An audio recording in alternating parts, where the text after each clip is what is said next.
In this video, trading tutorial muna tayo, dagdag kaalaman kung paano mag-analyze ng market. Makakatulong ito kung paano natin ma-anticipate ang price movement bago pa ito mangyari. So regardless of your trading strategy, price action man yan or indicator based, makakatulong ito sa inyo. At kung madalas kayong nanonood ng price action analysis natin kay Bitcoin, madalas kong nababanggit yung market sentiment shift. At ito yung focus ng discussion natin ngayon. Siguro, nakita nyo naman kung paano natin na-anticipate ang direksyon ng price ni BTC in the short term, pababa man or paitaas. At isa ito sa fundamental aspect na kailangan nyo matutunan sa pag-a-analyze ng price action. At kung interesado kayo sa ganitong mga content, token reviews, crypto news, anything related to crypto, make sure to subscribe and hit the notification bell. So sa ICT concept, may tinatawag na market sentiment shift. Pero bago tayo tumalon doon, kailangan maunawaan muna natin kung ano yung displacement. Nangyayari ito in every price action, pero how to identify the right displacement is crucial. So kapag sinabi natin na displacement, nagre-refer ito sa sudden and strong price movement sa isang direksyon. Pwedeng paitaas or paibaba. Ang galaw na ito ng price ay magbibigay sa atin ng large candlestick na walang masyadong wick or pwede din namang sunod-sunod na strong candle. At kapag gano'n, nag-i-indicate yun ng significant influx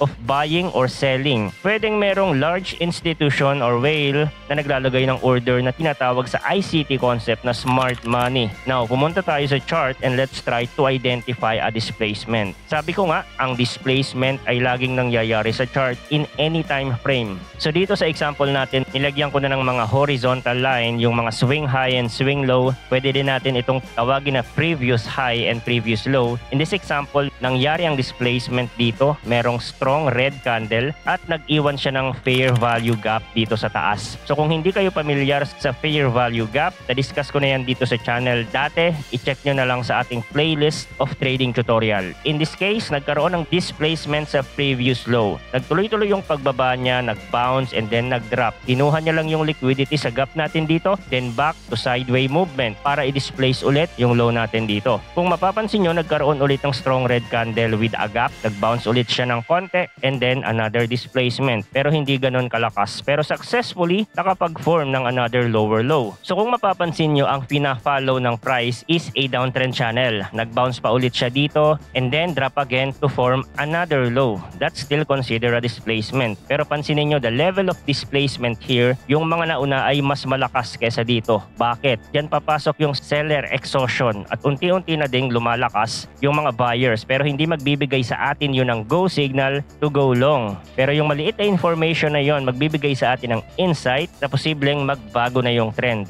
However, there is no confirmation yet. Now, kung itutuloy natin itong chart, wala na tayong displacement sa ibaba. At ang displacement na nangyari ay dito na sa higher high. Binasag yung previous high. In other words, sa area of technical analysis, ito yung tinatawag ng iba na binasag yung downtrend channel, nagkaroon ng breakout. At sa ICT concept, iba lang yung terminology, market sentiment shift. So kapag sinabi natin na market sentiment shift, nagre-refer ito sa significant change in the overall attitude of the market. Madalas, driven ito ng mga institution traders, also known as smart money. At ganito natin ina-identify ang trend reversal regardless of time frame kasi nangyayari yan in any time frame. Balik tayo sa example natin, ito yung displacement. Meron tayong strong green candle na sa sobrang bilis ng pag-angat ay nag-iwan siya ng gap. Anyway, this chart is Bitcoin 1 hour time frame. So after a displacement, na-liquidate na yung mga short position or stop loss order dito, bumalik yung price sa gap para kunin pa yung mga natitirang left open orders, then pump another displacement of recent high. So if you notice, hindi na siya bumalik pa sa previous low at ang formation na nabuo is a higher low, then nagpump na siya ng tuloy-tuloy. Things to remember, valid market sentiment shift, hindi siya nangyayari randomly in the chart. Na pupunta kayo sa lower time frame and look for market sentiment shift and enter a trade right away.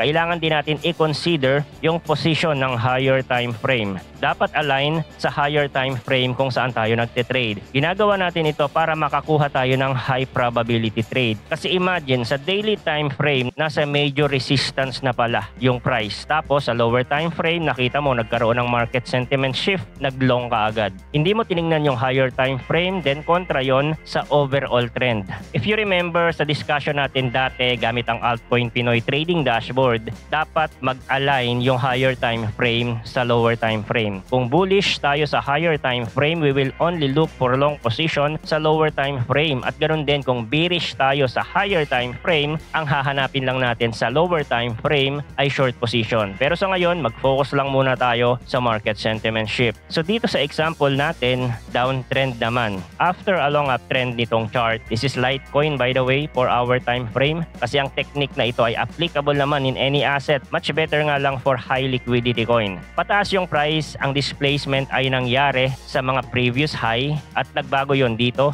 In this area, major resistance na. Meron tayong long red candle drop dito, a valid displacement. Nabasag na yung previous low. It's your confirmation for a trend reversal. Kung mas gusto nyo pang makasigurado, then wait for a lower high. Kasi kung tama nga ang assumption natin na magbabago na yung trend, hindi na yan makakabalik pa sa previous high. So tingnan natin, another displacement, nabasag yung low, hindi na nakabalik sa previous high. Meron na tayong lower low and lower high, a confirmation of a downtrend channel. So tingnan natin yung mga susunod pa na candle at kung mapapansin nyo, merong failed attempt dito na nauwi lang sa double top. In the end, nag-form lang ulit ng another low which is a displacement pa din for a downtrend channel. Another tip sa ICT, kapag meron na tayong confirmed displacement, we don't go against the trend, we only looking for short. Yung mga pag-angat kasi nito, mga buyers yan, habang umaangat kasi ang price, nakaka-attract yun sa emosyon ng isang less informed trader na pumasok sa trade. Katulad nito, nag-retest siya sa previous high, maraming mga traders ang natrap dyan dahil sa anticipation of a breakout. Nakaka-FOMO nga kasi yung pag-angat ng price. Kung mahina ang control mo sa emosyon or hilaw ka pa sa trading, tendency you will buy this area. Pero kung meron tayong sinusunod na plano katulad ng concept na itinuturo ko ngayon, kung meron ng valid displacement after a long uptrend, then hindi ka na dapat maglong pa and wait for a short setup. So balikan natin yung example kanina. Paano naman makakatulong ito sa inyo? Ang tanong ng marami, paano kayo papasok sa trade? Kung na-master nyo na ang pag-a-analyze ng chart at kaya nyo nang ma-identify ang market sentiment shift, sa ICT may iba't ibang trading model na ginagamit para pumasok sa trade. At hindi ko pa nadidiscuss yung iba dito sa channel. Pero yung common, like order block and FVG, may tutorial na tayo dito nun. So meron tayong market sentiment shift dito sa higher time frame. Bullish tayo at ang hinahanap lang natin na setup ay long position. In this case, we can look for an order block or FVG. Meron tayong order block dito. Kaya ang gagawin natin ay hintayin kung babalik ba yung price dyan. Kung hindi, ibig sabihin wala tayong trade and wait for another trading opportunity. Hindi natin kailangan pilitin yon. Sa example natin na ito, bumalik yung price. Stop loss typically sa ilalim ng swing low. Depende sa inyong risk management. At dito nga, kung pumasok tayo sa order block with a tight stop loss, then magre-resulta pa din yon sa win trade. Ang typical take profit area na tinuturo ko sa mga student ay sa swing high area. So ganun lang kasimple. Sa bearish price action naman, yung example natin kanina sa Litecoin, meron tayong bearish order block. After magkaroon ng displacement, bumalik dun yung price, then it's our opportunity to enter a short position.